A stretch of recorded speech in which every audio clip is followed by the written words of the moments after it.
100। माता जी। हरे कृष्णा प्रभु जी, हरे कृष्णा सबको। ओम नमो भगवते वासुदेवाय, ओम नमो भगवते वासुदेवाय, ओम नमो भगवते वासुदेवाय। ओम अज्ञानतिमिरान्धस्य ज्ञानाञ्जनशलाकया चक्षुरुन्मीलितं येन तस्मै श्रीगुरवे नमः।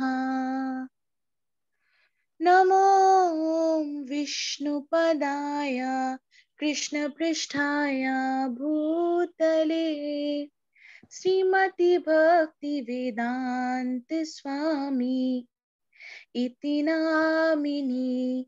नमस्ते सरस्वती देवी गौरवाणी प्रचारिणी निर्विशेष शून्यवादी पाश्चात्य देशतारिणी। जय श्री कृष्ण चैतन्य प्रभु नित्यानंदा श्री अद्वैत गदाधरा श्रीवासादि गौर भक्त वृंद। हरे कृष्णा कृष्णा कृष्णा हरे हरे, हरे राम राम राम हरे हरे। हरे कृष्ण। हरे। अभी सुंदर प्रभु जी का है, आज वो कुछ कारण से नहीं है, तो मैं उनका मुझे पढ़ने के लिए उन्होंने बताया, तो मैं प्रस्तुत कर देता हूँ। जैसा पहला प्रश्न है, वैदिक संस्कृति के उद्देश्य की सबसे अच्छी पूर्ति कैसे होती है? ये अध्याय 2 के 46वें श्लोक में वर्णन किया गया है श्रील प्रभुपाद जी द्वारा। तो इसमें बताया गया है कि वैदिक संस्कृति के उद्देश्य की सबसे अच्छी पूर्ति आत्मा साक्षात्कार के द्वारा हो सकती है, जिसमें जप भी आता है।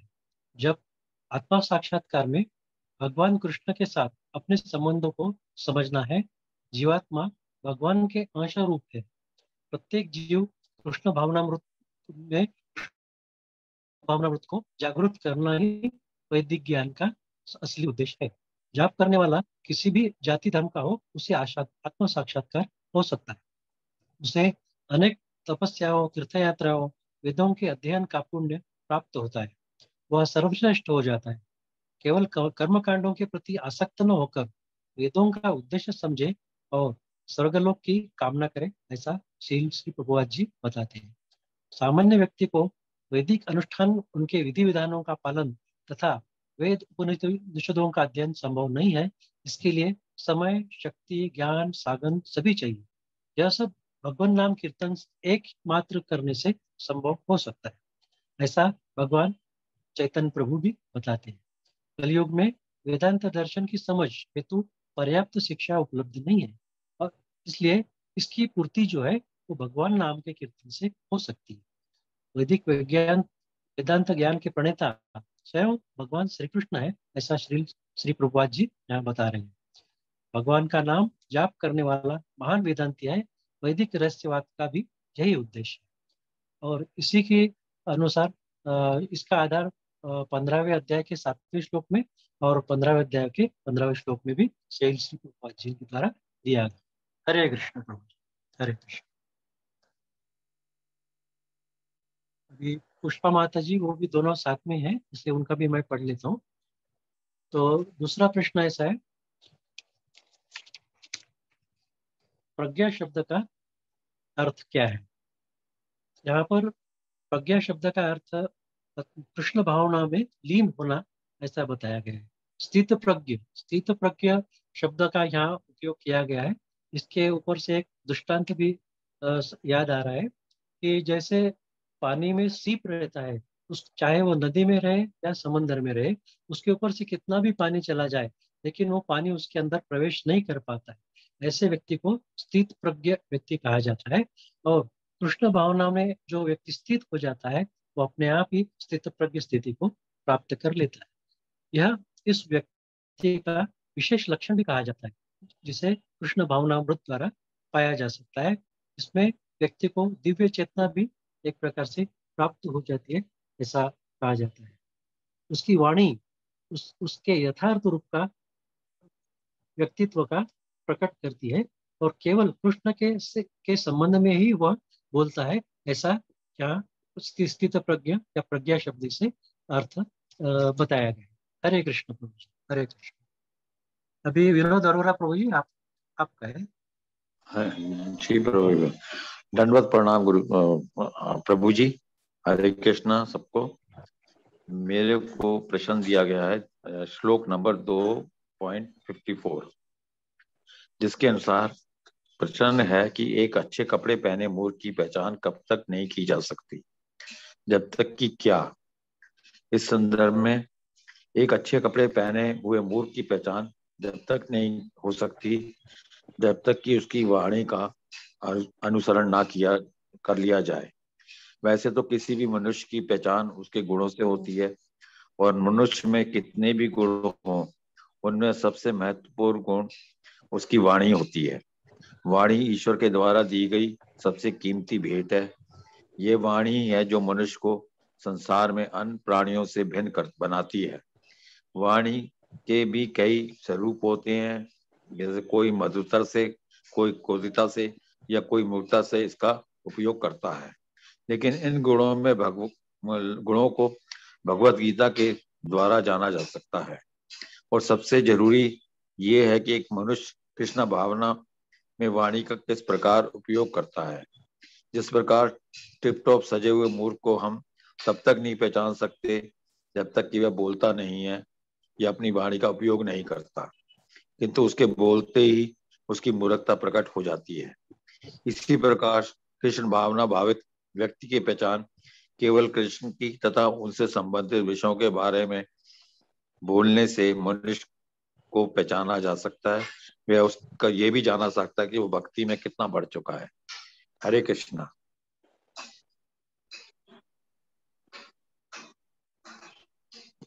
हाँ, अभी हरे कृष्ण। हरे कृष्ण। अभी मोहिनी माता जी, अभी आप कहें। हरे कृष्णा।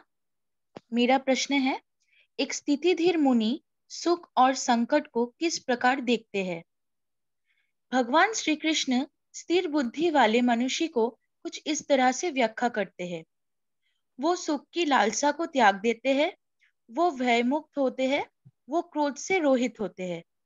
आध्यात्मिक चेतना में लीन मनुष्य अपने मन में भौतिक ऐश्वर्य, क्रोध, लालच और शत्रुता आदि को प्रवेश करने की अनुमति नहीं देते।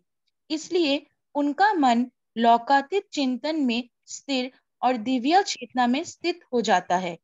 यदि मन बाहरी सुखों के लिए लालसा करता है और संसार के विषय भोगों के ओर भागता है और फिर पुण्य दिव्य आध्यात्मिक चेतना से विमुक्त हो जाता है। इसलिए स्थिर बुद्धि वाला मनुष्य वो है जो मन के सुखों के लिए लालचने और दुखों के लिए शोक प्रकट करने की अनुमति नहीं देता। मनुष्य मन को भय और क्रोध के आवेग के आगे पराजित होने की अनुमति नहीं देता। इसी प्रकार मन ज्ञानातीत अवस्था में स्थित हो जाता है। हरे कृष्णा। हरे कृष्ण माता जी। अभी वैताली माता जी। हरे कृष्ण प्रभु जी, हरे कृष्ण सभी को। मेरा क्वेश्चन है, परम दृष्ट निर्भीते वाक्यांश का अर्थ क्या है? देहधारी जीव इंद्रिय के विषय से अपने को कितना भी दूर रखे, लेकिन इंद्रिय विषय को भोगने की लालसा बनी रहती है। फिर भी जो लोग भगवान को जान लेते हैं, उनकी लालसा समाप्त हो जाती है। भगवान के दिव्य सुख को प्राप्त करना आत्मा की आंतरिक प्रकृति है। जब तक ये दिव्य सुख नहीं मिलता, तब तक आत्मा भी तृप्त नहीं होती और उसकी सुख की खोज निरंतर जारी रहती है।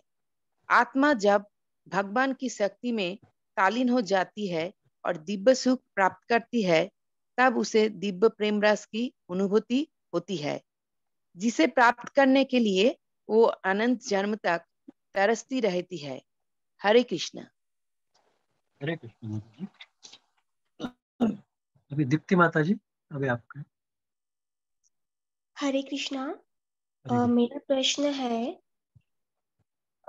मत का उदाहरण कौन है? ये प्रश्न अध्याय 2 और श्लोक 61 से लिया गया है। तो मत का अर्थ है भगवान कृष्ण की ओर। अम्बरीश ने श्री कृष्ण के चरण कमलों का स्मरण करने में अपना मन लगाया। वह बोलते हैं कि अपनी जीभ को भगवान के अद्भुत नामों, गुणों, रूपों और लीलाओं के जप में लगाया। उन्होंने भगवान के बारे में कथा सुनने में अपने कानों का उपयोग किया।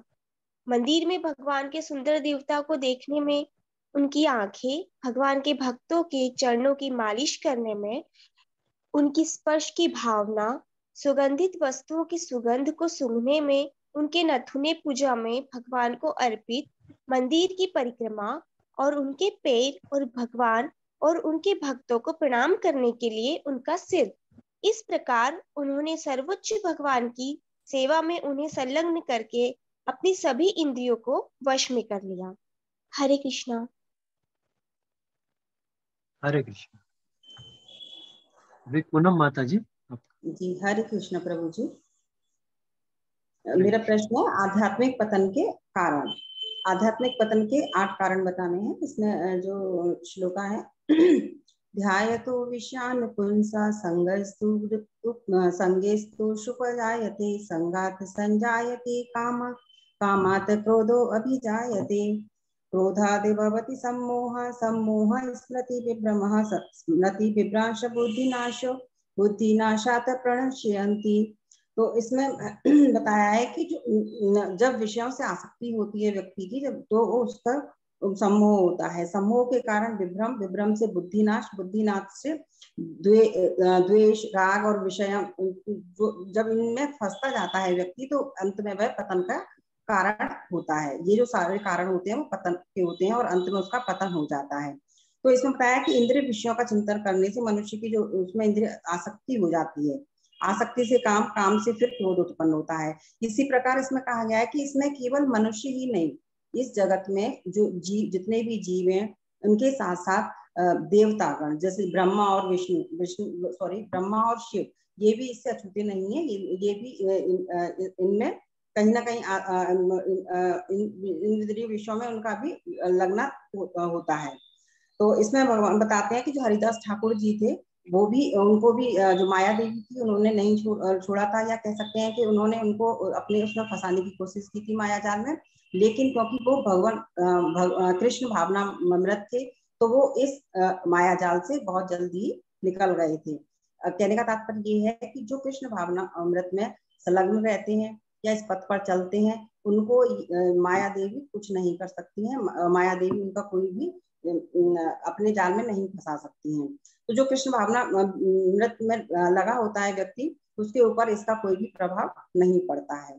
तो इसमें यही बताया है कि जो ये क्रियाएं होती हैं वो व्यक्ति को पतन की ओर ले जाती हैं। सबसे पहले विषयों से आसक्ति होती है, काम होता है, काम की पूर्ति नहीं होती तो क्रोध उत्पन्न होता है, क्रोध से मोह, उसके बाद स्मरण शक्ति व्यक्ति की भ्रमित हो जाती है, क्षति होती है उसकी, फिर बुद्धि नाश होता है और अंत में वो पतन को प्राप्त होता है। हरे कृष्ण। हरे कृष्ण। बहुत अच्छी माता जी। अभी त्रिलोकी प्रभु जी, आप आरंभ करिए। हरे कृष्ण प्रभु जी, माता जी, सभी को दंडवत प्रणाम। हमारा विषय है ब्रह्म निर्वाणम रचित वाक्यांश का अर्थ क्या है। तो प्रभु जी पहले ये जान लेते हैं कि ब्रह्म निर्वाणम का क्या अर्थ हो सकता है। पहला तो ये है भगवत धाम को, दूसरा होता है माया से मुक्ति, तीसरा होता है ब्रह्म के साथ एकत्व, चौथा होता है ईश्वर का आध्यात्मिक साम्राज्य। अब ये देख रहे हैं कि ब्रह्म का अर्थ क्या है। ब्रह्म का अर्थ होता है ईश्वर, निर्वाणम का अर्थ होता है भौतिकतावादी जीवन शैली का अंत। तात्पर्य पे आते हैं, जीवन का अंत होने से पूर्व यदि कोई जीव कृष्ण भावना भावित हो जाए तो उससे तुरंत ब्रह्म निर्वाणम अवस्था प्राप्त हो जाता है। उदाहरण के स्वरूप में खड़वांग महाराज ने अपनी मृत्यु के कुछ मिनट पूर्व कृष्ण के शरणागत होकर ऐसी अवस्था को प्राप्त कर ली थी। इसके अब हम उपरोक्त के अवधारणा में आते हैं तो ये देखते हैं कि भगवत धाम तथा भगवत भक्ति के बीच कोई अंतर नहीं है, चूंकि दोनों चरम पद हैं। जीव भगवान की दिव्य प्रेमा भक्ति में व्यस्त रहकर भगवत धाम यानी कि ब्रह्म निर्वाणम को प्राप्त कर लेता है। भागवत गीता के अध्याय 2 में ही कर्म योग और ज्ञान योग का वर्णन है तथा भक्ति योग के बारे में भी बताया गया है। प्रत्यक्ष कृष्ण भावना अमृत भक्ति योग है और ज्ञान योग वह पथ है जिससे भक्ति योग प्राप्त किया जाता है। कृष्ण भावना अमृत का अर्थ होता है परमेश्वर के साथ अपने संबंध का पूर्ण ज्ञान प्राप्त करके कर्म करना। जो जीव अपनी कामेच्छाओं को बस में करके कृष्ण भावना अमृत में दृढ़ रहता है वह ब्रह्म निर्वाण या दिव्य अवस्था को प्राप्त कर लेता है। अध्याय 5 में भी यह बताया गया है कि जिसके मन के अंदर शांति है, प्रकाश है, वह ब्रह्मभूत योगी ब्रह्म निर्वाण को प्राप्त कर सकता है। इसी तरह हम अध्याय 8 श्लोक 5 में भी कृष्ण भावना अमृत के महत्व को बताया गया है कि कोई जीव कृष्ण भावना अमृत में रह के अपना शरीर छोड़ता है तो परमेश्वर के दिव्य स्वभाव को प्राप्त कर लेता है। हरे कृष्ण कृष्ण कृष्ण हरे हरे, हरे राम राम राम हरे हरे। अतः इस मंत्र का जाप करना का चाहिए जिससे जीवन के अंत समय में कृष्ण भावना अमृत का पूरा लाभ मिल सके। हरे कृष्ण प्रभु जी। हरे कृष्ण हरे कृष्ण। अभी मेरा ही है। हाँ, मेरा प्रश्न है श्री भगवान उवाच वाक्यांश पर श्री प्रभुपाद जी के अर्थ के महत्व पर चर्चा करें।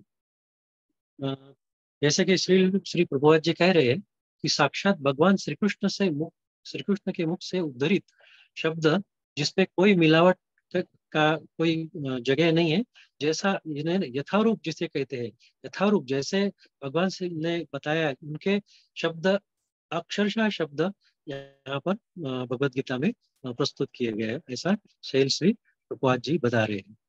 भगवान उवाच शब्द का अर्थ वही है, इसमें कोई मनगढ़ंत बातें नहीं है, जो जैसा वास्तव में बताया गया है वही सब लोग हमारे सम्मुख प्रस्तुत किया गया है। जैसे भगवान श्री कृष्ण इस श्लोक में अर्जुन से कह रहे हैं कि वे अपने सगे संबंधियों से बिछड़ने का अवांछित मोह उसे किस लिए हो रहा है, क्योंकि वो तो जानता है ये सगे संबंधी तो उसके आज नहीं हुए, ये तो पहले से है, लेकिन उसे ये अभी असमय मोह क्यों निर्माण हो रहा है और उसकी स्थिति विचलित क्यों हो रही है, ऐसा भगवान उसे पूछ रहे हैं। वो एक प्रकार से बता रहे हैं जिस प्रकार वो मछली के आंख के समय जो उसकी स्थिति थी उसे केवल मछली की आंख दिख रही थी, बाकी अन्य कोई चीजें दिख रही थी, वैसा ही उसे इस समय केवल उसे युद्ध करना है, अपना धर्म का पालन करना है, क्योंकि वो जो जिसके बारे में उसको मोह हो रहा है वे धर्म के पक्ष में नहीं है, इसका उसे ज्ञान रखना है और ज्ञानी जैसे बातें नहीं करना है। ऐसे शैल श्री प्रभुपाद जी यहाँ बता रहे हैं कि भगवान उनकी स्थिति का, अर्जुन की मनस्थिति का वर्णन किया जा रहा है कि ये जो आचरण है ये श्रेष्ठ पुरुष के योग्य बिल्कुल नहीं है, यह अज्ञान मूलकता का सूचक है, इसलिए वह ऐसा बिल्कुल न करे और अपना सनातन धर्म का पालन करे जिससे वो स्वर्ग लोक जा सकेगा। और इस प्रकार यदि अज्ञान की बातें करेगा तो उसकी कोई कीर्ति बढ़ने वाले नहीं, कोई उसे अच्छा कहेगा नहीं, इतिहास में उसका नाम एक कायर के रूप में लिया जाएगा। इसलिए ये सब बातें बाजू में रह के जो अपना क्षात्र धर्म कुल धर्म निभाना है उसके और सनातन धर्म के अनुसार उसे आचरण करने का भगवान श्री कृष्ण उन्हें आग्रह करेंगे। हरे कृष्ण भगवान। हरे कृष्ण। मोहिनी माता जी आप वैष्णव मंत्र बोलेंगे? हाँ जी प्रभु जी। वंश कल्पतरुभ्यश्च कृपा सिन्धुवैव च पतितानां पावनेभ्यः वैष्णवेयो नमो नमः। अनंत कोटि वैष्णववृंद की जय। श्रीला प्रभुपाद जी की जय। हरे कृष्णा। हरे कृष्णा।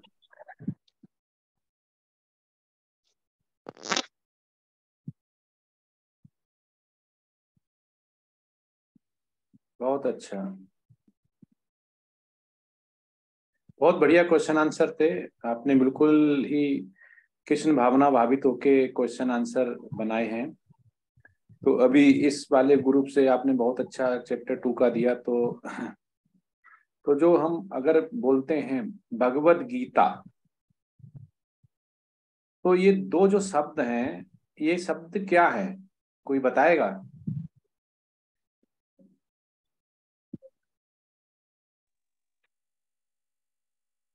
भगवान के द्वारा गाए गए गीत। नहीं, भगवान के द्वारा गाया गीत, ये तो भगवद गीता, गीता वाला गीत हुआ। भगवद क्या है?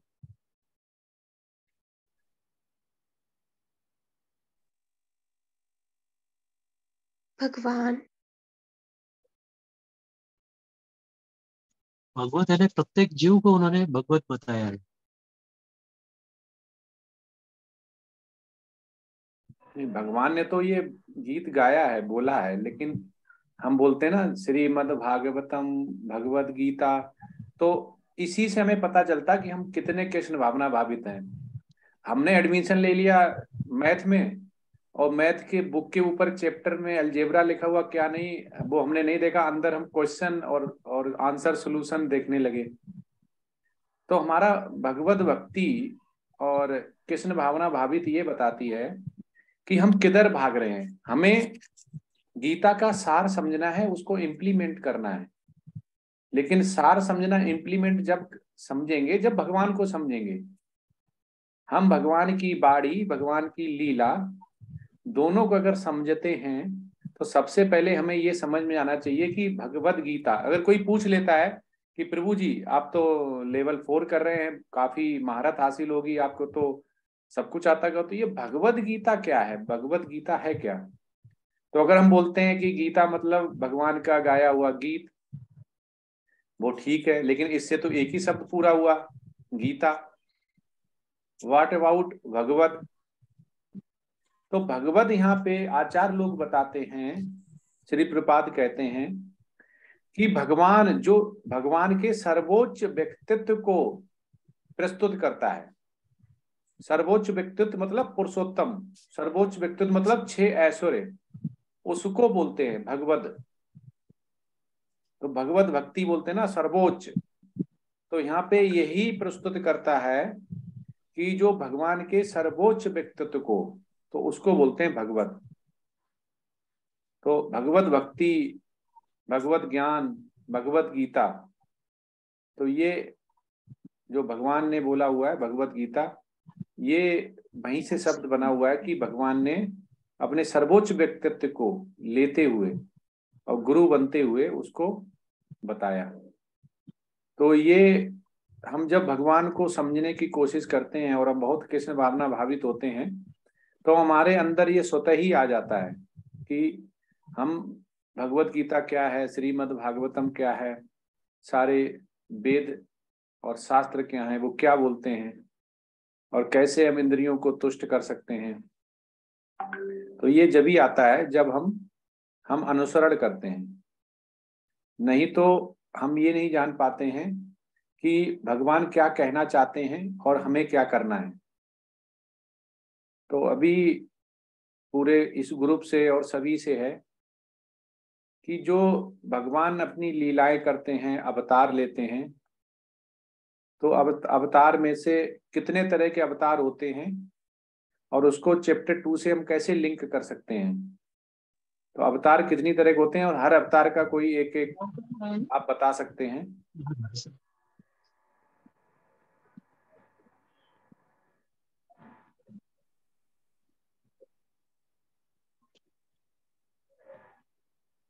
किसी को पता है क्या? हरे कृष्ण प्रभु जी।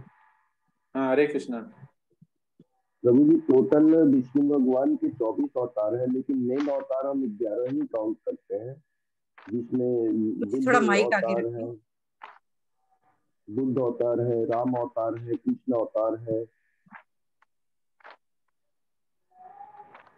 ये तो अवतरण हो गया। अवतरण हम बोल रहे हैं कि कितनी तरह के अवतार होते हैं जिसमें भगवान अपना अवतरण करते हैं। लीला अवतार। हरे हाँ कृष्णा प्रभु जी। हाँ हाँ अवतार, बड़ा अवतार, लीला 6 अवतार। तरह के अवतार होते हैं प्रभु जी। हाँ। 6 अवतार होते हैं। पुरुष अवतार, गुण अवतार, लीला अवतार, मनवंतर अवतार, युग अवतार और शक्त्यावेश अवतार। यस यस, बहुत बढ़िया। तो किसी का एक एक आप बताएंगे कि पुरुष अवतार में क्या कौन होते हैं, गुण अवतार में कौन? जी, पुरुष अवतार में तीनों विष्णु होते हैं, कार्णोदक, गर्भोदक शाही विष्णु और क्षीरोदक शाही विष्णु। गुण अवतार में होते हैं ब्रह्मा, शिव और विष्णु। लीला अवतार में होते हैं रामकृष्ण। मनवंतर अवतार में होते हैं मनु। शक्त्यावेश अवतार में है परशुराम जी। और युग अवतार का याद नहीं आ रहा है प्रभु जी। सतयुग, त्रेता युग, द्वापर युग, कलयुग। श्री कृष्ण राम। सतयुग में कौन था, त्रेता में कौन था, द्वापर में कौन था? ये चारों युगों में जो अवतार लेते हैं वो युग अवतार में आते हैं।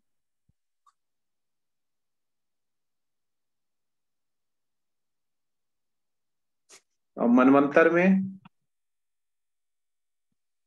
मनु। मनु 4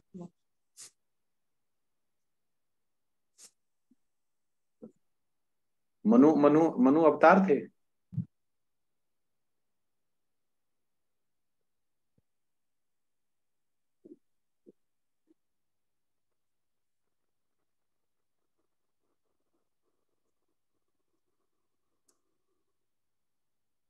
कृष्ण का अवतरण कब होता है? द्वापर युग में प्रभु जी। द्वापर युग। त्रेता में श्री राम, द्वापर में श्री कृष्ण, सतयुग में। तो सतयुग में हंस। मेरा एक क्वेश्चन है कि राम भगवान जब इस धरा पे आए थे तब वो राम की ही पूजा करते थे, ऐसा क्यों?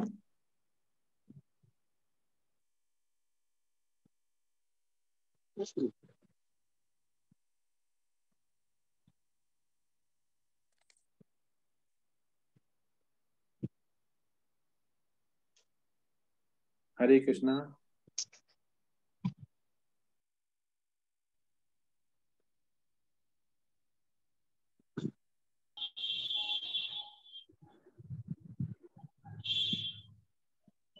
कौन बताएगा?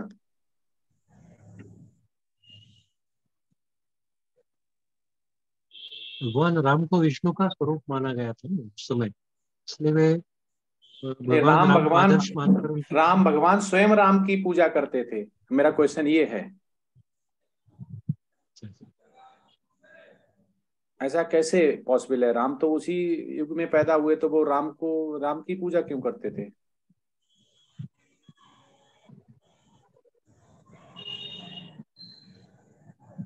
ये सिंपल है कि ये जो साइकिल है 28 जैसे साइकिल चल रही है, तो ना वो पहला द्वापर था, ना सतयुग था, ना कलयुग था। ऐसे तो 27 साइकिल हो चुकी हैं। तो वो पहले जो साइकिल में भगवान ने जन्म लिया और अपनी लीला की, तो वो ऐसी लीला बार बार वो हर साइकिल में करते हैं। तो इसलिए तो ऐसा ना सोचें कि श्री कृष्ण इस समय द्वापर में आए, त्रेता में कोई आया और कलयुग में कोई। श्री कृष्ण है, वो किसी भी भगवान के रूप में जो बोलते हैं अवतरण होते हैं। और इस समय अगर हम सोचें भगवान श्री कृष्ण नहीं, तो किसी यूनिवर्स में कहीं न कहीं वो फिर अवतरित हुए होंगे। तो इसलिए हम ना सोचें कि वो 5117 साल पहले आए, तो उससे पहले नहीं आए थे।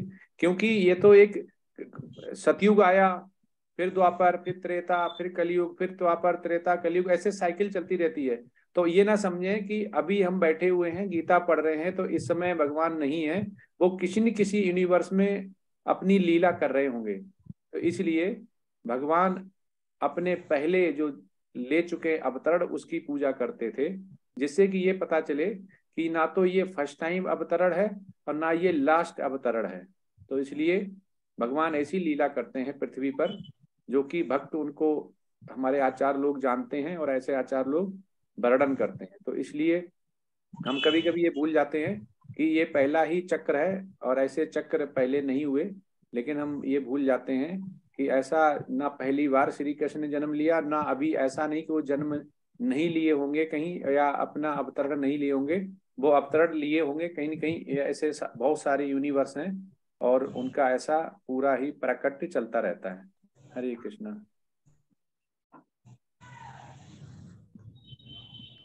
ठीक है, तो दूसरा चालू करते हैं, दूसरे ग्रुप का। Hare Krishna, group B, raise your hands.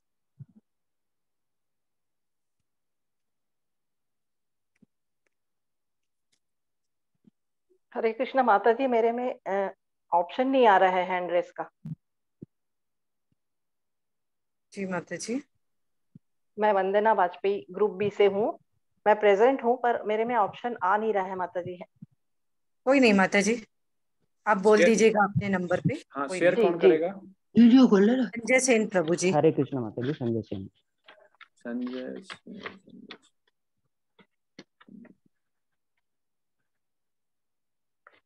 Yes. धन्यवाद प्रभु जी।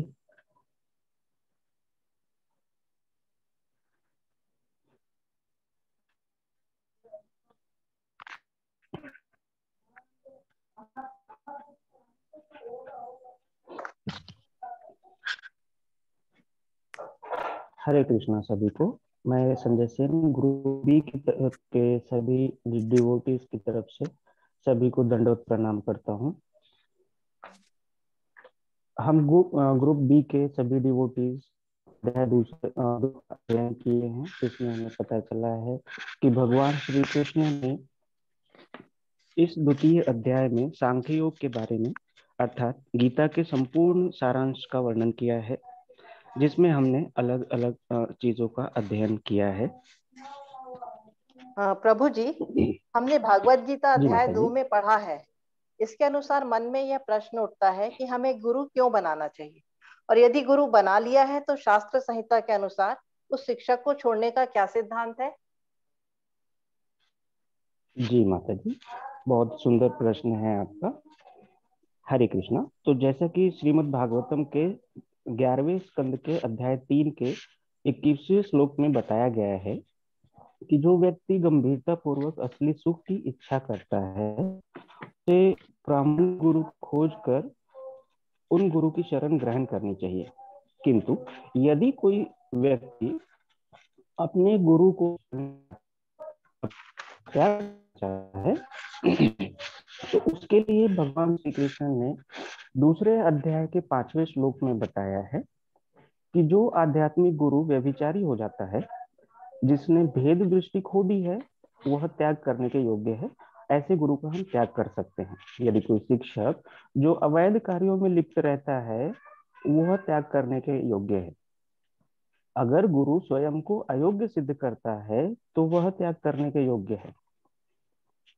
महाभारत के उद्योग पर्व 179.25 में बताया गया है, गुरुर अप्यवलिप्तस्य कार्यकार्यम् अजानतः उपत्प्रतिपन्नस्य परित्यागो विधीयते। अर्थात अगर गुरु भक्ति छोड़कर किसी और नीच पथ पर अग्रसर हो जाता है, इंद्रिय तृप्ति के कार्य हो बैठता है, तो ऐसे गुरु का त्याग करना उचित है। यदि कोई व्यक्ति गलती से किसी धूर्त व्यक्ति को अपना गुरु बना लेता है, जिसे गुरु होने का ज्ञान नहीं है, तो उस गुरु का त्याग करना उचित होता है। हरे कृष्णा। धन्यवाद माता जी। हरे कृष्णा प्रभु जी। सुमन लता माता जी से मेरा एक प्रश्न है कि क्या मायावादी सिद्धांत और कृष्ण भावनामृत में कोई अंतर है, और अगर है तो क्या अंतर है, और कृष्ण भावनामृत मायावादी विचारधारा को कैसे खंडित करती है? हरे कृष्णा, शील प्रभुपाद जी की जय। बहुत अच्छा प्रश्न है माता जी। पहले तो हम मायावादी सिद्धांत को जान लेते हैं। उनके अनुसार वो कहते हैं कि सब कुछ माया द्वारा मोहित है। कृष्ण का रूप, लीला, गुण, इस भौतिक जगत में जो भी चीज है वो माया द्वारा मोहित है। लेकिन यदि श्री कृष्ण माया द्वारा मोहित होते तो वे प्रामाणिक गुरु व उपदेशक नहीं होते। और भगवान श्री कृष्ण परमेश्वर हैं, वे माया के अधीन नहीं बल्कि माया उनके अधीन है। तभी वे माया द्वारा विस्मृत अर्जुन रूपी जीव से श्रेष्ठ हैं और उन्हें गीता का ये परम ज्ञान अर्जुन को वो दे पाए। और दूसरी विचारधारा मायावादी की ये है कि पृथक अस्तित्व को वो स्वीकार नहीं करते, अर्थात एकात्मा के पक्ष में है, जबकि ये मान्य नहीं है, क्योंकि आत्मा के इस प्रकार विखंडन से परमेश्वर परिवर्तनशील हो जाएगा, जो परमात्मा के अपरिवर्तनशील सिद्धांत के विपरीत होगा। क्योंकि भगवत गीता 2.13 में परमात्मा के खंडों को शाश्वत बताया गया है और जिसका अस्तित्व शाश्वत है और उसे शर भी कहा गया है। और जबकि इसको एक एग्जाम्पल से समझाया गया है कि आकाश के प्रतिबिंब को जब जल में हम देखते हैं तो उसमें तारे यानी जीव व सूर्य चंद्रमा यानी परमेश्वर सभी रहते हैं। अतः व्यष्टि आत्मा परमात्मा का ही अंश है, परंतु भिन्न अस्तित्व में है, जिसकी पुष्टि भगवत गीता 2.12 में भी की गई है और जिसमें भगवान कहते हैं कि न हम जातु नासम न त्वम नेमे जनाधिपा न चेव न भविष्यामा सर्वे वयमतः परम। अर्थात ऐसा कभी नहीं हुआ कि तुम मैं ये सभी राजा कभी ना रहे हो या भविष्य में ना रहेंगे। अर्थात इसमें बताया गया है कि आत्मा शाश्वत है। कठोर उपनिषद 2.2.13 में भी और रामानुजाचार्य ने भी, अन्य आचार्यों ने भी और वेदों में भी इसका उल्लेख किया गया है, तो उनकी ये मान्यता भी गलत है। तीसरा, मायावादी द्वारा जो गीता की व्याख्या की गई है वो सत्य का सरासर भ्रामक निरूपण है, क्योंकि अर्थात उनकी व्याख्या को चैतन्य प्रभु जी ने भी पढ़ने को मना किया है। इसका उदाहरण उन्होंने मधुमक्खी का दिया है। जिस प्रकार मधुमक्खी के केवल मधु के पात्र को चाटने से मधु का स्वाद नहीं चखा जा सकता, उसी प्रकार जब तक वो पात्र को खोले ना, उसी प्रकार बिना भक्ति के अर्थात एक भक्त द्वारा ही गीता के वास्तविक रहस्य को समझ पाने में समर्थ है। वही इस व्यष्टि आत्मा, परमात्मा, भौतिक, आध्यात्मिक प्रकृति के ज्ञान को जान पाएगा और वही धीर पुरुष कहलाएगा। हरे कृष्णा। हरे कृष्णा। वंदना माता जी। मेरे मन में एक प्रश्न उठता है, भगवत गीता अध्याय 2 14वें श्लोक में बताए गए सिद्धांतों को लागू करने से सेवा का रवैया कैसे बेहतर हो सकता है, और इसमें तितिक्ष शब्द का महत्व बता दीजिए। हरे कृष्णा माता जी। हरे कृष्णा प्रभु जी, दंडवत प्रणाम। भगवत गीता दूसरे अध्याय का 14वां श्लोक है, मात्रा स्पर्शास्तु कौन्तेय शीतोष्ण सुख दुखदा आगमा पाइनो नित्यां तितिक्ष भारत। इस श्लोक में तितिक्ष शब्द के महत्व को दर्शाया गया है। तितिक्ष का अर्थ है सहन। वैदिक नियमों के अनुसार माघ के महीने में प्रातः स्नान किया जाता है। माघ के महीने में अत्यधिक सर्दी पड़ती है, किंतु जो धर्म का पालन करते हैं वह मनुष्य इसे सहन करते हैं। उसी तरह एक गृहिणी जो भीषण गर्मी में भी अपने परिवार के लिए भोजन बनाती है और अपने गृहस्थ धर्म के पालन के लिए इसे सहन करती है। सर्दी गर्मी सुख दुख इंद्रिय विषयों से उत्पन्न होते हैं जो अस्थायी हैं, अतः इनसे प्रभावित नहीं होना चाहिए। जो इन असुविधाओं को सहन करते हुए अपने धर्म का पालन करता है उसे ज्ञान की प्राप्ति होती है। ज्ञान और भक्ति से माया के बंधन से मुक्त होकर मुक्ति प्राप्त करता है, किंतु जो सहन नहीं करता वह आत्मज्ञान की प्राप्ति नहीं कर पाता। इस तरह आध्यात्मिक जीवन की शुरुआत ही सहन करने से होती है। इस तरह प्रतिकूल परिस्थितियों को सहन करने से हम अपनी सेवा में बेहतर हो सकते हैं। हरे कृष्णा। हरे कृष्णा। प्रभु जी ऊपर करें स्क्रीन। संजय प्रभु जी स्क्रीन ऊपर कीजिए।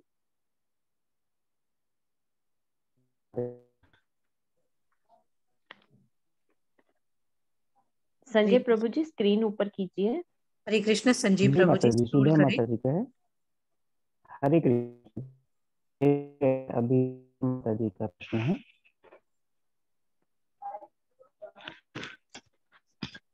हरे कृष्ण माता जी। हरे कृष्णा।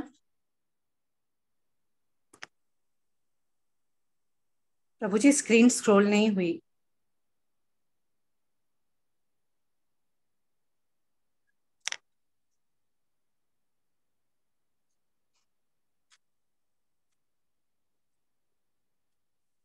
सॉरी प्रभु जी, थोड़ा सा नेटवर्क इशू की वजह से हो गया है।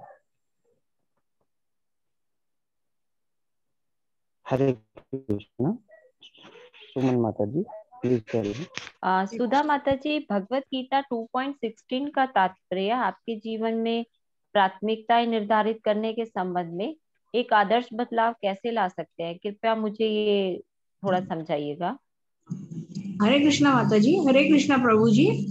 आपका जो प्रश्न है वो भगवत गीता के 2.16 में मैं आपको उसकी व्याख्या में बताती हूँ।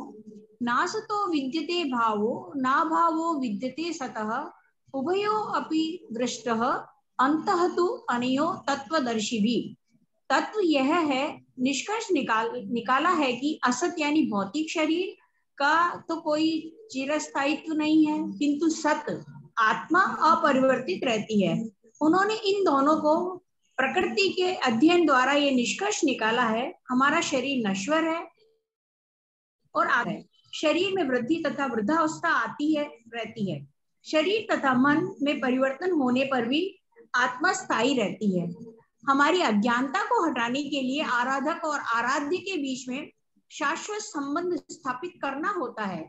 सारे जीव परमेश्वर के सदैव अधीन रहते हैं, जिस प्रकार शिष्य गुरु के अधीन रहता है।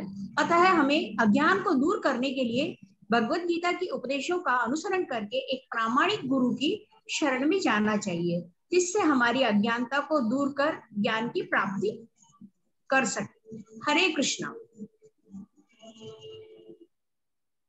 हरे कृष्णा। हरे कृष्णा। अंजना मिश्रा माता जी। माता जी, ऐसा क्यों बोला जाता है कि आत्मा की उपस्थिति शरीर में अगर है तो उसको समझाने के लिए बादलों से ढके सूर्य की उपमा की व्याख्या क्या हो सकती है? कृपया बताएं। हरे कृष्ण प्रभु जी, आप सभी को दंडवत प्रणाम। श्री श्रील प्रभुपाद जी की जय। आत्मा की उपस्थिति का हमें उसी प्रकार पता चलता है जिस प्रकार आकाश में सूर्य दिखाई नहीं देता पर उसके प्रकाश से उसकी उपस्थिति ज्ञात होती है, उसी प्रकार आत्मा भी दिखाई नहीं देती लेकिन सभी जीवों में विद्यमान रहती है। चेतना के द्वारा हम आत्मा की उपस्थिति को जान सकते हैं। श्री कृष्ण के उपदेशों की शिक्षा रूपी ज्ञान के प्रकाश से जीव को अपने वास्तविक रूप का ज्ञान होता है। परम चेतना ही आत्मा का लक्षण है। जीव की चेतना विस्मरणशील है और परम चेतना ही सर्वज्ञ है। हरे कृष्ण।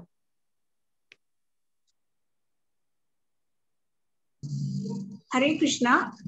मेरे ज्योति माता जी से प्रश्न है कि जरा आप मुझे बताइए कि आत्मा और शरीर एक ही है या पृथक है? अगर अंतर है तो क्या है? मेरा दूसरा प्रश्न है, क्या हमें मृत जनों के लिए शोक करना चाहिए? यह मैं आपसे जानना चाहती हूँ।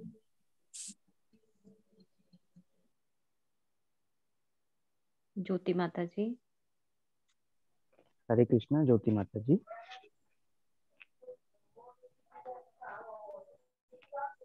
हरे कृष्णा। ज्योति माता जी। हरे कृष्ण। ज्योति मक्कर माता जी। हरे कृष्णा। दंडवत प्रणाम। हाँ जी माता जी, आपके जो प्रश्न का उत्तर है वो भगवत गीता अध्याय 2 के 20वें श्लोक में उसका उत्तर दिया गया है।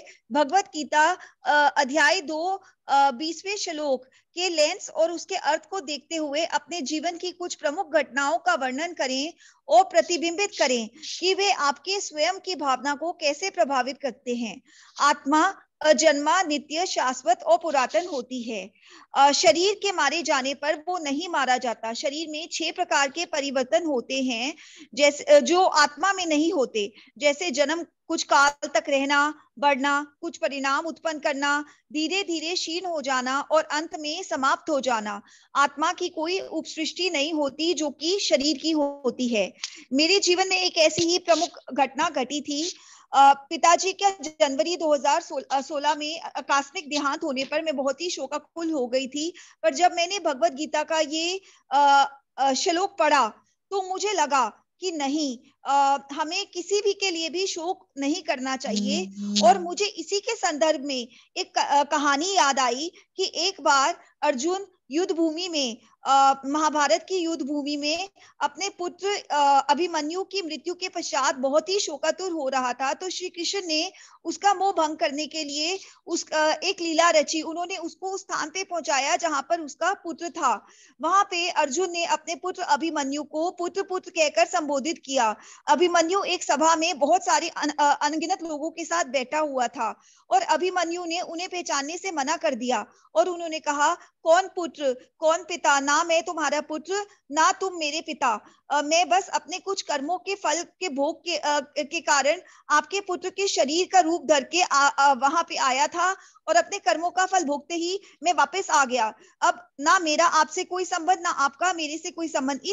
इस कथा को याद करके मुझे ये एहसास हुआ कि हमें कभी भी किसी भी मृत व्यक्ति के लिए शोकाकुल नहीं होना चाहिए। हरे कृष्णा।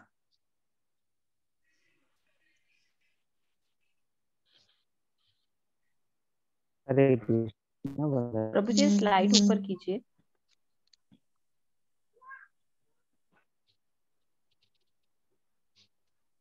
प्रभु जी इसको स्लाइड को ऊपर कीजिए आप थोड़ा। जी माता जी, चेंज हो गया है। संजीव प्रभु जी का प्रश्न। हरे कृष्णा। संजीव प्रभु जी, हरे कृष्णा। जी माता जी। जी प्रभु जी, मुझे भी आपसे मेरे एक प्रश्न का उत्तर दें। शांति और सर्जन के न्याय की उपमाओं की व्याख्या बता दीजिए प्रभु जी। हरे कृष्णा, दंडवत प्रणाम सभी को। इस सवाल के जवाब की जो व्याख्या है वो भगवत गीता के 2:21 श्लोक में बहुत ही अच्छे तरीके से दी गई है। मैं कोशिश करूंगा आपके सवाल का सही से जवाब दे पाऊं, जिसमें कृष्ण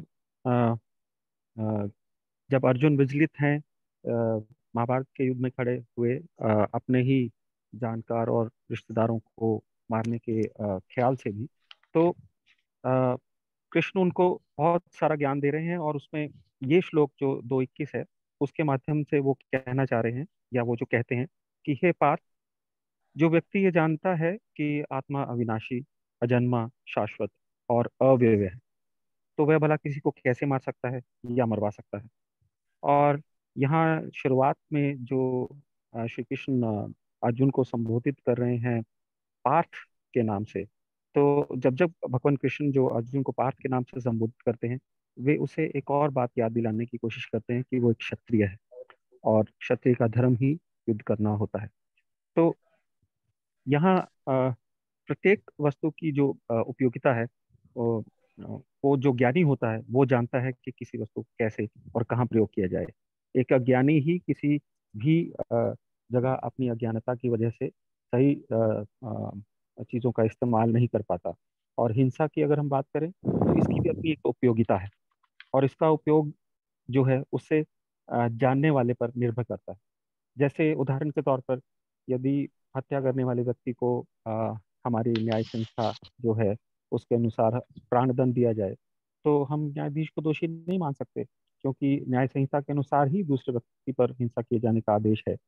और हमारे मनु संहिता में भी इसका समर्थन किया गया है कि हत्यारे को प्राणदंड देना चाहिए, जिससे उससे उसके जो अगला जीवन है उसमें अपना पाप कर्म भोगना ना पड़े, वो इसी जन्म में उसको पूरा कर ले। राजा द्वारा भी हत्यारे को फांसी का दंड एक प्रकार से लाभप्रद ही माना जाता है। इसी प्रकार जब श्री कृष्ण युद्ध करने का आदेश देते हैं तो ये समझना चाहिए कि यह हिंसा परम न्याय के लिए है, और इस तरह अर्जुन को इस आदेश का पालन ये समझ के करना चाहिए कि कृष्ण के लिए किया गया युद्ध हिंसा नहीं है, क्योंकि मनुष्य या दूसरे शब्दों में अगर आत्मा को मारा नहीं जा सकता, ये हम जानते हैं, तो न्याय के हेतु तथाकथित हिंसा की अनुमति है। एक डॉक्टर के एग्जाम्पल को भी अगर हम देखें तो उसका काम रोगी को मारना नहीं है, लेकिन उसको अगर हम अज्ञानी हो, अज्ञानता से ये समझें कि उसके हाथ में औजार है और वो पेशेंट को ठीक करेगा या मारेगा, इसी द्वंद में रहें, तो ये एक अज्ञानता का वो होगा। सो अतः कृष्ण के आदेश पर अर्जुन द्वारा किया जाने वाला युद्ध पूरे ज्ञान के साथ हो रहा है, उसमें पाप फल की कोई संभावना नहीं है, क्योंकि कृष्ण ही है जो जानते हैं कि क्या ठीक है और क्या नहीं। धन्यवाद। हरे कृष्णा प्रभु जी। जैसा कि हमने दूसरे अध्याय में कई डाउट्स को क्लियर किया प्रश्नोत्तर के माध्यम से, परंतु मेरा एक आखिरी प्रश्न सुमन कुलर माता जी से है कि श्रील प्रभुपाद जी के जिनके कारण आज हम सब इस कृष्ण भावना समूह में हैं, उनके बारे में हमें थोड़ा बताइए। और भगवत गीता 2.11 से 30 के उनके अभिप्राय में आत्मा, तत्वात्मा, विज्ञान, इसके मुख्य दार्शनिक बिंदुओं को आप थोड़ा सारांश में हमें समझाइए प्लीज। धन्यवाद माता जी, बहुत सुंदर प्रश्न पूछा आपने। इसमें बताया कि श्रील प्रभुपाद जी का जो है, श्रील प्रभुपाद जी की जय, सभी को दंडवत प्रणाम। श्रील प्रभुपाद जी का जन्म अभय चरण डे के नाम से 1 सितंबर 1896 में कोलकाता में हुआ। गौर मोहन डे उनके पिता शुद्ध वैष्णव भगत थे। उन्होंने अपने पुत्र का पालन पोषण कृष्ण भक्त बनाने के लिए किया। एक बार अभय जब 5 वर्ष के थे तो उनके पास निजी रथ को उनसे वे अपने रथ की संपन्न करना चाहते। उनके पिता ने 3 फुट का ऊंचा एक पुराना सा रथ खरीद लिया। पिता और पुत्र दोनों ने मिलकर आधार स्तंभ बनाए और ऊपर एक छतरी लगाई जो पूरे रथों के अधिक रूप हो सके। उन्होंने 8 दिनों तक रथ यात्रा चलाई। सारे परिवार के लोग एकत्र हुए और पड़ोस के बच्चे साथ मिलकर उन्होंने शोभा यात्रा की और कीर्तन किया। जब वो 6 वर्ष की आयु थे तो नियमित रूप से राधा गोविंद की पूजा उन्होंने करनी शुरू कर दी थी। श्री प्रभुपाद जी का बहुत ज्यादा हमारे उसमें मुख्य योगदान है। उन्होंने इस्कॉन की स्थापना की 1966 में। अपने गुरु के आदेश का पालन किया। कई वैष्णव ग्रंथों का उन्होंने प्रकाशन और स्वयं संपादन किया। ग्रंथों को बहुत बड़ा उपहार दिया जिसे पढ़कर दिव्य रूपों को हम समझ सके। भव्य मंदिरों का विश्व में स्थापना की। 108 मंदिरों का निर्माण किया। 12 वर्षों में उन्होंने 14 बार विदेश में यात्रा की। प्रभुपाद जी ने फूड ऑफ लाइफ शुरू किया जिसे विश्व भर में निःशुल्क 3 अरब तक भोजन निःशुल्क वितरण किया जाता है।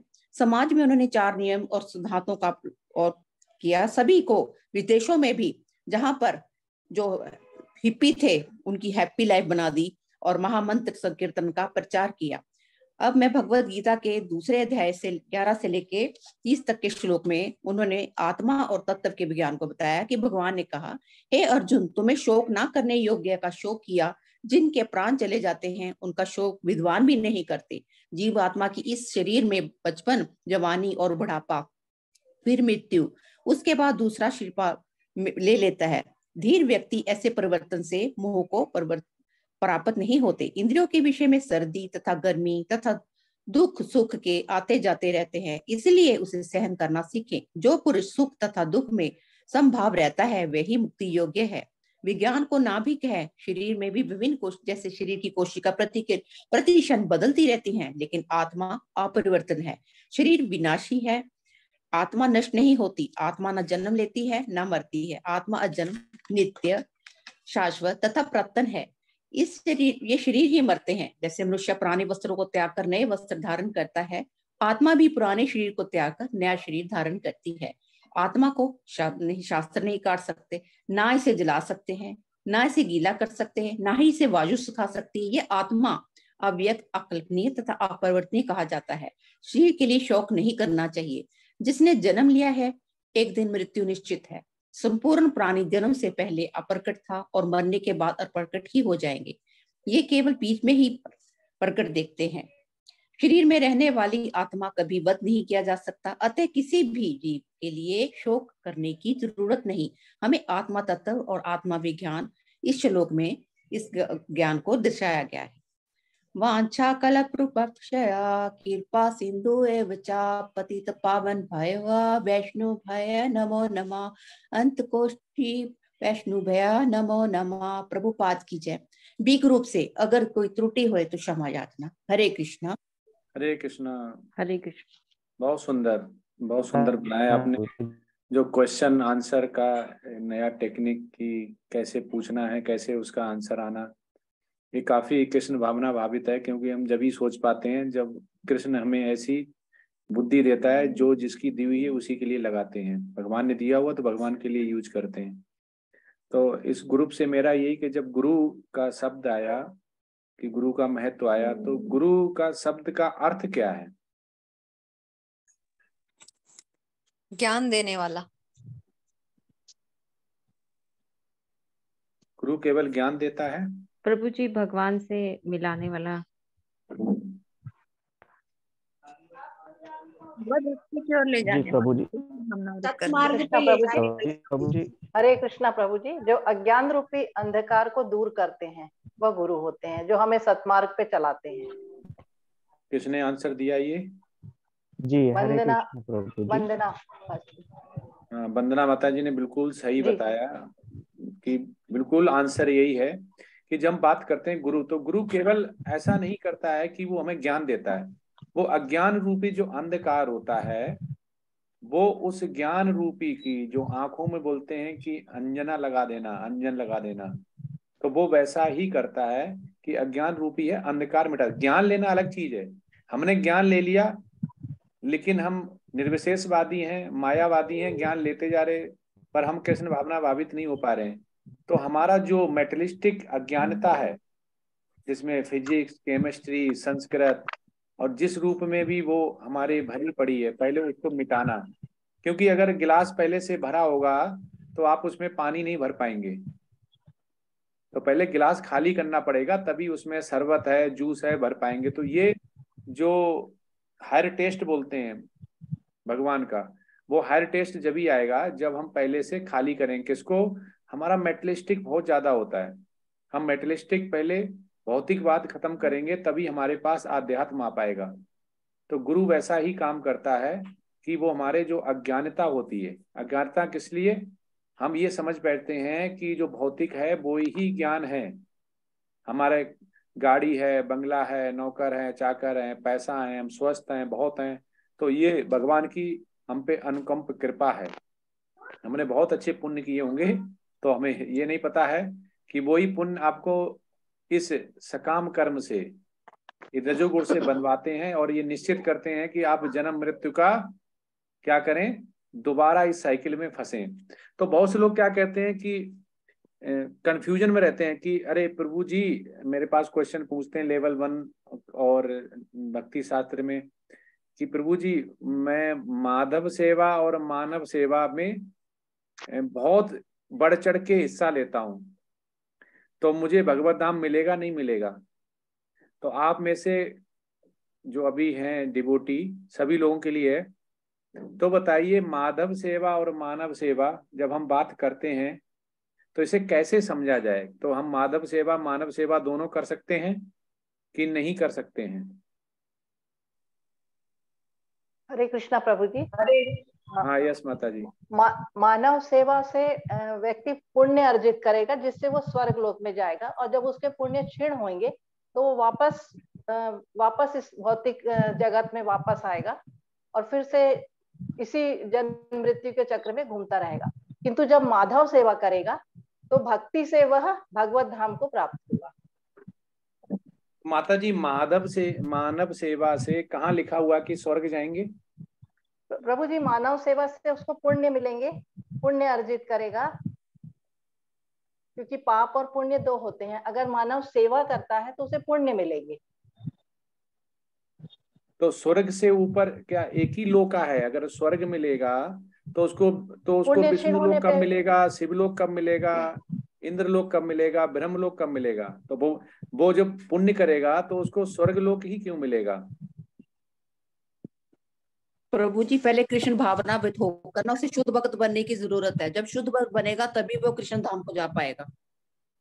मेरा क्वेश्चन ये है कि मानव सेवा करेगा तब उसका क्या होगा? मेरा क्वेश्चन ये है। प्रभु जी, अगर वो मानव को माधव से मिला दे तो इससे बड़ी सेवा नहीं है। इससे वो भगवत धाम भी जा जाएगा और मानव की सेवा भी हो जाएगी। प्रभु जी, मानव सेवा में व्यक्ति केवल अपनी वाहवाही के लिए मानव सेवा करते हैं ताकि उनका नाम हो।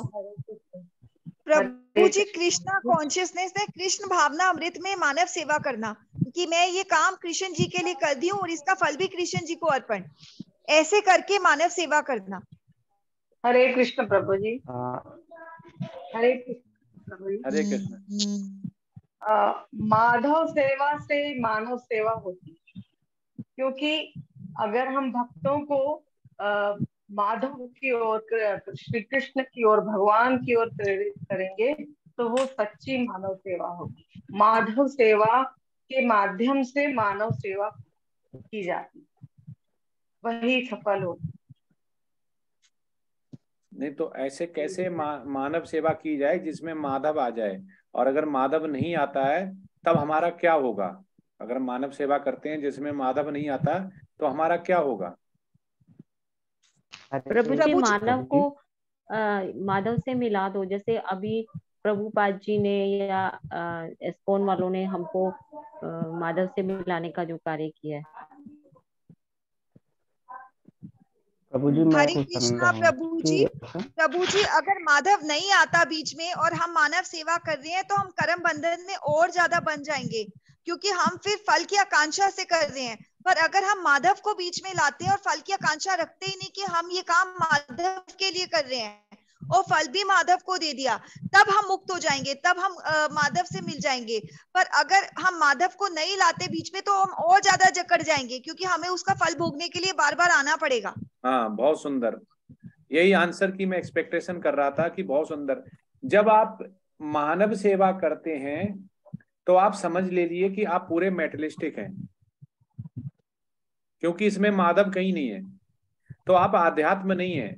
अब वो पुण्य हो, पाप हो, चाहे कुछ भी हो, लेकिन आपको वो पूरा करने के लिए इस धरा पे, इस दुखालय पे, इस मृत्युलोक पे आना ही पड़ेगा। इसलिए भगवान खुद कहते हैं कि हमें जब मानव सेवा करती है तो बीच में हमें माधव रखने चाहिए। मतलब जैसे हम एक दुकान पे जाते हैं और हमने कुछ कंबल लिए, कुछ दाल चावल लिए और किसी भी नीडी पर्सन को रोड के किनारे है उसको दे दिया, तो इसमें कहाँ पे भगवान आए? कहीं पे नहीं आए। उसके पीछे आपका ये हो सकता है कि आप सकाम कर्म कर रहे हैं और आपने कुछ मांगा नहीं तो भी चलेगा, लेकिन आपके उस समय भाव क्या है? तो भाव बहुत इसमें मायने रखता है कि आपको उसका फल कैसे मिलेगा। तो जैसे ही हम मानव सेवा करते हैं उसमें कहीं पे नहीं है तो आप कर्म बंधन में बंध जाते हैं। तो जिसकी आपने मानव सेवा की तो उसको उतारने के लिए आपको इस दुखालय पे आना पड़ेगा जहाँ पे आपको दुख भोगने पड़ेंगे।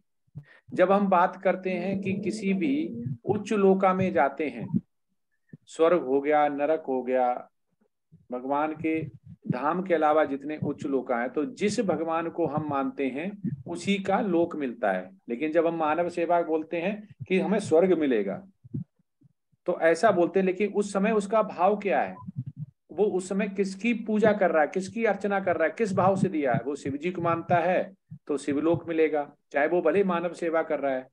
चाहे वो ब्रह्मा जी को मानता है तो ब्रह्मलोक मिलेगा, और किसी की पूजा करता है उसको वो लोक मिलेगा। तो उसमें भाव देखा जाता है। लेकिन किसी दुकान पे हमने सामान खरीदा, वो श्री कृष्ण के नाम से खरीदा, श्री कृष्ण के लिए कि हे भगवान मैं आपका ही दिया कुछ है, मैं आपके लिए खरीदता हूँ। उसके बाद वो दान दिया, कुछ काम कर्म किया, उसके बदले में कुछ नहीं मांगा, तो ये जो सेवा होगी वो माधव की होगी, वो इनडायरेक्टली होगी, डायरेक्ट नहीं होगी। एक हो गया अर्च विग्रह की सेवा करना, मंदिर में सेवा करना, भगवान के लिए सेवा करना। एक भगवान का नाम की सेवा किसी मानव के लिए करनी, डायरेक्ट मानव के लिए नहीं करनी, उसके बीच में भगवान आने चाहिए। तो अब इसको बोलते हैं कि हमें इस धरा पे, इस दुखालय में दोबारा नहीं आना पड़ेगा। तो ऐसा ये आचार्य लोग और भगवान श्री कृष्ण ने अपना बोला गया। आपके इसमें एक और आया आत्म साक्षात्कार। तो आत्म साक्षात्कार जब बोलते हैं तो इससे क्या समझते हैं? आत्म साक्षात्कार का मतलब क्या है?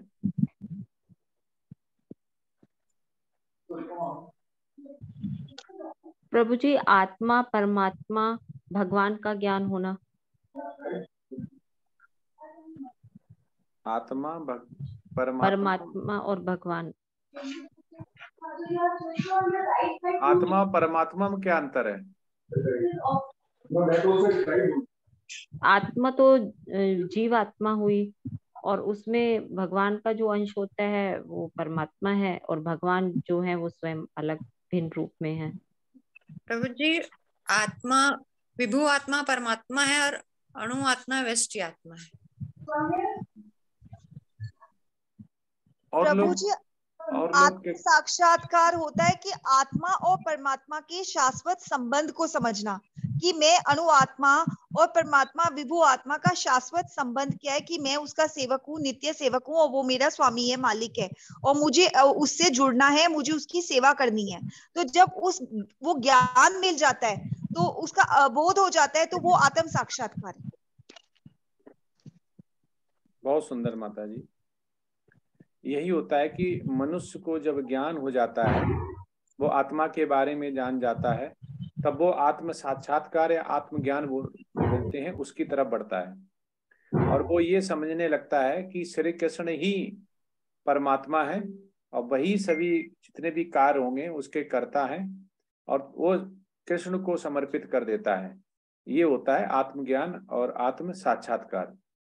तो इसको हम जब समझ जाते हैं कि भगवान श्री कृष्ण ने गीता का उपदेश क्यों दिया और किसके लिए दिया और क्यों हमें श्रवण करना चाहिए, साधु संग करना चाहिए, साधु सत्संग करना चाहिए, जब हम ये करते हैं तभी हमारा क्या होता है कि आध्यात्म बढ़ता है।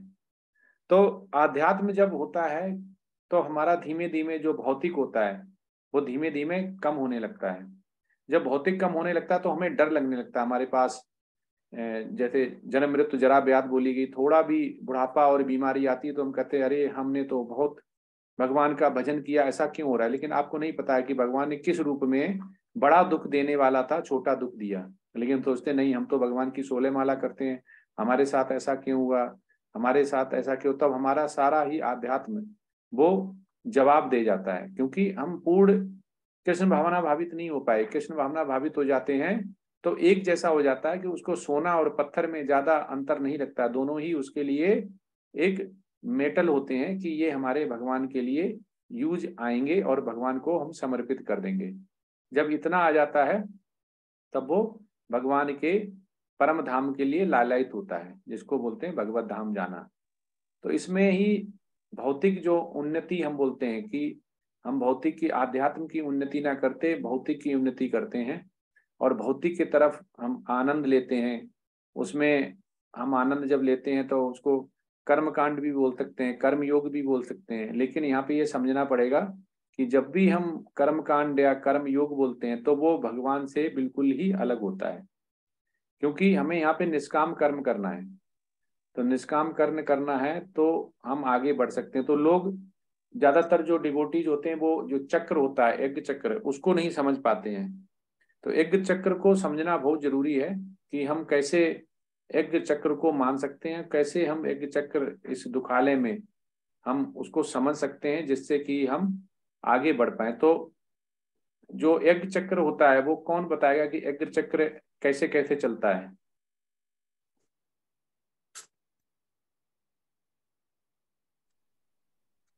हरे कृष्णा। यज्ञ से देवता प्रसन्न होते हैं तो बारिश होती है, बारिश से अन्न उत्पन्न होता है और अन्न से फिर हम सबका पालन पोषण होता है, फिर उसी अन्न से हम फिर यज्ञ करते हैं। अन्न से वीर्य बनता है। अन्न से यज्ञ करते हैं। अन्न से यज्ञ कहाँ होता है माता जी? अन्न से वीर्य बनता है प्रभु जी। हाँ, यस। और उसी से आगे फिर चक्र चलता है जी। हाँ, यस, बहुत सुंदर। तो ये समझना बहुत जरूरी है। जब हम भगवान श्री कृष्ण की लीला और भगवान की श्री कृष्ण की जो गीत है उसको जब हम समझते हैं तो हमें ये समझना चाहिए कि जीवन की जो आवश्यकताएं होती हैं वो क्या होती हैं, वो होती ऊष्मा। क्योंकि अगर सूरज नहीं निकले, लाइट नहीं हो तो हम कैसा अनुभव करेंगे, क्योंकि हमें इसी रूप में हमें आदत पड़ चुकी है इसकी। जल हो गया, वायु हो गया, प्रकाश हो गया और भोज्य पदार्थ हो गया। तो अगर ये नहीं होंगे तो यज्ञ पूरा नहीं होगा। यज्ञ पूरा नहीं होगा तो हम भगवान की भक्ति कैसे करेंगे। तो भगवान की भक्ति करने के लिए हमें ये समझना पड़ेगा कि हम जो आध्यात्म है वो आध्यात्म को अपना के और यज्ञ को समझें। और यज्ञ को समझेंगे तो हम वेद शास्त्र को समझ लेंगे, और वेद शास्त्र को समझ लेंगे तो हमारे पास ज्ञान आएगा, और ज्ञान आएगा तो हम गुरु धारण करेंगे, और गुरु धारण करेंगे तो हमारा अज्ञानती रूप है जो हमारा भौतिक है वो धीमे धीमे खत्म होगा, और उसके बाद हम आध्यात्म की तरफ जाएंगे और आध्यात्मिक तरफ जाएंगे तो हमें आनंद आएगा, जिसको बोलते हैं हायर टेस्ट। और हायर टेस्ट अगर हमें लग जाएगा तो हम भगवान को और जो इंद्रियां हैं हमारी वो और भगवान की तरफ लगाएंगे, जैसे महाराज अम्बरीश ने किया था और प्रहलाद महाराज ने किया और ध्रुव महाराज ने किया, कि उनका पूरा ही उनको ऐसा बोध ज्ञान हो गया कि जिसमें कि भगवान की शक्ति, भगवान का सर्वोच्च पुरुषोत्तम उनको समझ में आएगी। जबकि ध्रुव महाराज किसके लिए गए थे? ध्रुव महाराज तो रजोगुण के लिए गए हुए थे, वो तो उनको राजपाट चाहिए था बहुत बड़ा। पिता के साथ देखा हुआ था, कहाँ मिलेगा, तो बताया कि ऐसे वहां उनका करोगे तो मिलेगा। लेकिन उसके बाद जब भगवान के दर्शन हुए उनको, तो उनको स्वतः ही नॉलेज जितनी होती है वो आ गई, वेद शास्त्र की नॉलेज होगी सबकी। तो उन्होंने भौतिक त्याग दिया और बोले भगवान मुझे भौतिक नहीं चाहिए, मुझे बस आपकी शरण चाहिए। तो ये होता है कि ध्रुव महाराज ने ऐसा किया। तो हमें ज्ञान बहुत जरूरी है। और ज्ञान कौन सा? जो कि आध्यात्म ज्ञान हो, जो कि मन की शुद्धि करे, और मन की शुद्धि हो जाए तो हमारे कर्म सुधरते हैं, और कर्म सुधरते हैं तो हमारा कृष्ण भावना भावित कर्म हो जाते हैं। केवल कर्म करना और कृष्ण भावना भावित कर्म करना, इन दोनों में बहुत फर्क है। तो बोलते भी हैं भगवान 3.8 में आप देखेंगे कि नियतम कुरु कर्म त्वम कर्म ज्याहो यार कर्मणः शरीर यात्रप चा चेतना प्रसिद्धेत्म कर्मणः। तो भगवान ये कहते हैं कि जब कोई भी डिवोटी या मनुष्य ऐसे कर्म करता है जो कि मन की शुद्धि करता है, और मन की शुद्धि करता है तो वो किसके समान होती है? कर्म योग के समान होती है। वो भगवान के लिए जोड़ता जाता है और वो कृष्ण भावना में भावित कर्म करता है, और ऐसे करके वो भगवान के भगवत धाम जाने के लिए एलिजिबल हो जाता है। तो ये, और कर्म के बगैर आप एक क्षण भी नहीं रह सकते हैं। कर्म तो आपको करना ही पड़ेगा। कर्म, क्योंकि अर्जुन ने भी कर्म त्यागने की कोशिश की थी, तो भगवान चाहते तो युद्ध कर सकते थे और एक क्षण भी नहीं लगता सबको मारने में, पर उन्होंने ऐसा नहीं किया। उन्होंने एग्जाम्पल सेट किया कि जिससे कि हम लोग अनुसरण करें, ना कि अनुकरण करें। तो कर्तव्य त्याग हमें कभी नहीं करना है, कर्मों का त्याग कभी नहीं करना कि हमें कर्म संन्यास कर लिया, त्याग कर लिया, आराम से भगवान की भक्ति करेंगे और सारा हमने छोड़ दिया, तो ऐसा कभी नहीं होना चाहिए। भगवान ने यही यहाँ पे गीता के माध्यम से समझाया हुआ कि कर्म विहीन नहीं बनना, कर्म नहीं त्यागना है, हमें भगवान के लिए जो कर्म है उनको जोड़ना है, कर्म योग करना है भगवान के लिए। तो ये हमें, ये गीता के जब भी हम क्वेश्चन आंसर करते तो इसमें कोशिश ये करें कि हम क्या ऐसा कृष्ण को जानने का हमें क्या लाभ मिलेगा, और ज्यादा कृष्ण को जानना और कृष्ण जानना, तो इतना ज्यादा जानना कि हमें स्वतः ही कृष्ण भावना भावित हो जाए और शुद्ध सतोगुणी में चले जाएं। तो मनुष्य का जो कहते हैं ना, भगवान भी बोलते हैं दिव्य होता है। तो भगवान 4.9 में बोलते भी हैं कि जन्म कर्म चा में दिव्य एवं यो वेत तत्वतः त्यक्त्वा देहम पुनर्जन्म नैत मामेत सो अर्जुन। वो क्यों बोलते हैं? क्योंकि हम में भी वो दिव्य गुण है, मनुष्य में भी वही सेम गुण है जो भगवान में है, लेकिन हमें वो विकसित करने पड़ेंगे। और जो भी भगवान श्री कृष्ण को समझ जाता है वो भगवान को मुक्त हो जाता है। तो वह भगवान को जब मुक्त हो जाता है तो वो भगवान के धाम चला जाता है। तो ये हमेशा कब आता है? जब हम आध्यात्म की तरफ प्रगति करते हैं। और आध्यात्म की जब तरफ हम बढ़ते हैं तो उसमें 3 चीजें बहुत ज्यादा हमें समझनी होती हैं, जिसमें एक होता है कि आसक्ति हमें बहुत होती है। किसकी? हमें आसक्ति होती है भौतिक की। और हमें भय बहुत होता है, अरे ये हो जाएगा वो हो जाएगा। और हमें क्रोध बहुत आता है, क्योंकि जब हमारी इच्छाएं पूरी नहीं होती तो क्रोध आता है। इन तीनों चीजों को त्याग के अगर गुरु की शरण में जाते हैं तो वो ही हमें ये भक्तिमय जीवन को नियम और विधि बताता है, और इन्हीं का अगर हम पालन करते हैं तो हम भगवत धाम जाते हैं। तो ये आचार्य लोग इसीलिए बोलते हैं कि हमें हमेशा ही संगति करनी चाहिए, वैष्णव संग करना चाहिए, जिससे कि हम ज्यादा सिरवड़ करें, ज्यादा हम अपना अध्यात्म को बढ़ाएं, भौतिक को कम करें, इंद्रिय जो आसक्ति होती है उसको खत्म करें, और भगवान के जितने भी निर्देश हैं उनको माने। और फिर हम भगवान के निर्देश के मानने के द्वारा हम कहाँ जा सकते हैं? भगवान के धाम जा सकते हैं। और जो मनुष्य मन और इंद्रियां जीत लेता है, वो नियंत्रण कर लेता है, तो ऐसा ही पुरुष, ऐसा ही मनुष्य कहाँ जाता है? वो भगवान के धाम जाता है, और वो पूर्ण ज्ञान भी उसे हो जाता है, पूर्ण ज्ञानी भी हो जाता है।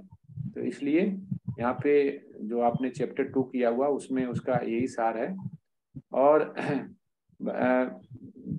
श्री प्रपात बोलते भी हैं कि जैसे कि कोई भी मशीन है वो हमेशा कार्य करती रहती है जैसे मनुष्य करता है, तो इसलिए कार्य करती है तो उसके लिए मशीन का हर पुर्जा, हर उसका स्पेयर बिल्कुल सही रहे, तो उसको हम क्या करते हैं? ऑयल लगाते हैं और सफाई करते हैं, मेंटेनेंस करते हैं।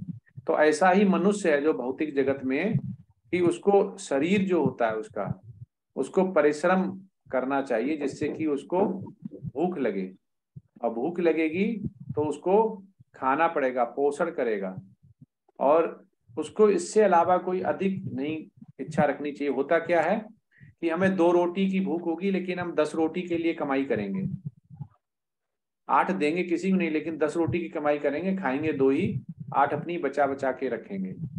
तो ऐसा श्री प्रपात कहते हैं कि ऐसा तो फिर बहुत ही मुश्किल है भगवान की सेवा में लगना, क्योंकि आप अपना समय व्यर्थ कर रहे हैं। तो समय उतना ही परिश्रम करना चाहिए जितनी फल की इच्छा हो, और उस फल से संतुष्ट रहना चाहिए, और अधिक फल के पीछे नहीं जाना चाहिए कि 4 रोटी की भूख है तो 10 की हम कर रहे हैं, 10 की भूख है तो हम 20 की कर रहे हैं। तो या 4 लोगों ने ये मना किया हुआ है। तो जब व्यक्ति अगर ऐसा करता है तो वो ही कृष्ण भावना भावित हो जाता है, पूर्ण जिसे लीन बोलते हैं वो लीन हो जाता है, और ऐसे कर्म करता है, आध्यात्म कर्म करता है, और उसके इसी योगदान से वो भगवत धाम की प्राप्ति होती है।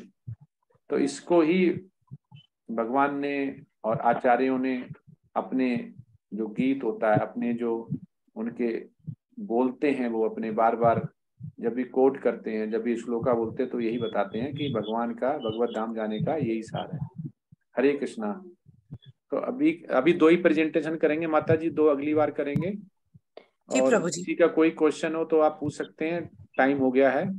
प्रभु जी, आप जो दोनों ही आपने प्रेजेंटेशन बहुत अच्छी थी। राम जी के बताया कि राम जी के बारे में जो बताया है कि वो स्वयं अपनी पूजा करते थे, अपनी पूजा नहीं करते थे, अपनी नहीं, राम जी राम की पूजा करते थे।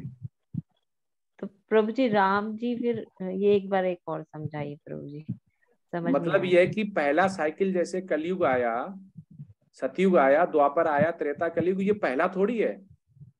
ऐसी तो 27th साइकिल निकल गई ना जी, चक्र। तो हर साइकिल में जन्म हुए होंगे जी, तो पहले हुए होंगे भाई, हम तो भूल गए लेकिन भगवान नहीं भूलता है ना जी। तो वो जब राम जी जब छोटे थे तो वो विष्णु की मूर्ति थी जो उनकी माता पूजा करती थी, लेकिन जब वो छोटे थे तो वो राम की पूजा करते। राम मतलब ये नहीं जो राम थे, वो आचार्य लोग ऐसा बोलते, वो राम जो कि पहले ही प्रकट हो चुके थे। जी प्रभु। तो ये इसको बोलते हैं। हरे कृष्णा प्रभु जी। हरे कृष्णा। प्रभु जी, एक प्रश्न मेरा ये था कि जैसा अभी बहुत सारी जगह देखने को मिलता है और बहुत सारे लोग भी ऐसा करते हैं, जैसा कि आजकल ये देखा जाता है कि लड्डू गोपाल जो है उनको बहुत से लोग रहते हैं जो एक प्लास्टिक की टोकरी में लेके कहीं पे भी जाते हैं तो उनको साथ में लेके जाते हैं। उनको अगर होटल में नाश्ता करना है तो वहाँ पे होटल पे भी साथ में लेके जाते हैं। तो क्या प्रभु जी ये सही है? मतलब यहाँ पे जो भगवान श्री भगवान की जो मर्यादा है पूजा की, क्या वो यहाँ पे उसका पालन हो रहा है? क्या हमें ऐसा करना चाहिए या फिर उसमें हमें कोई दोष लग रहा है? नहीं, ऐसा नहीं करना चाहिए। पर क्या है कि इस्कॉन या हमारे आचार्य इसके बारे में नहीं बोलते हैं, क्योंकि इस्कॉन लड्डू गोपाल को नहीं रखते हैं। वो राधा रानी श्री कृष्ण का जो बाल रूप है उससे ऊपर, मतलब जो एडल्ट होता है, जवान होते हैं, उन कृष्ण का और राधा रानी का रखते हैं, लड्डू गोपाल का नहीं रखते हैं। लेकिन जो अर्च विग्रह रहते हैं तो उनका करते हैं। तो लेकिन जो आपने बोला है प्रभु जी, ये बिल्कुल ही आचार्य लोग और कहीं भी किसी वेद शास्त्र में नहीं लिखा है, क्योंकि घर के लड्डू गोपाल जो अर्च विग्रह हैं वो आप मॉल में और होटल में और ऐसी जगह लेके जाएं, पवित्र स्थान नहीं, क्योंकि टेम्पल में इसीलिए रखे गए हैं मंदिर में, तो वो घर के मंदिर में रहें या आप लेके जा रहे हैं तो सीधे मंदिर में, जहाँ वृंदावन अर्च विग्रह की उनको दर्शन कराने, वहां लेके सीधे उनको जहाँ पे आप रुके हुए हैं किसी के रिलेटिव के यहाँ, वहां पे रख दें। लेकिन बाहर मंदिर के अलावा, घर के अलावा कहीं ले जाना नहीं चाहिए, ऐसा आचार्य लोग बोलते हैं।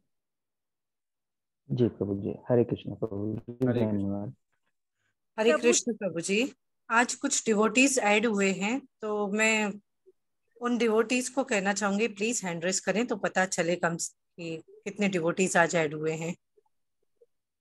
हरे कृष्णा। अत्रि मोदक माता जी, या हरे कृष्ण माता जी। जी जी, 3 लोग आज नए ऐड हुए बस। जी प्रभु जी, 23 डिवोटीज को लिंक गया है, उसमें से आज 3 ऐड हुए हैं। हमारे आज क्लास उन्होंने अटेंड की है। यस माता जी। किसी का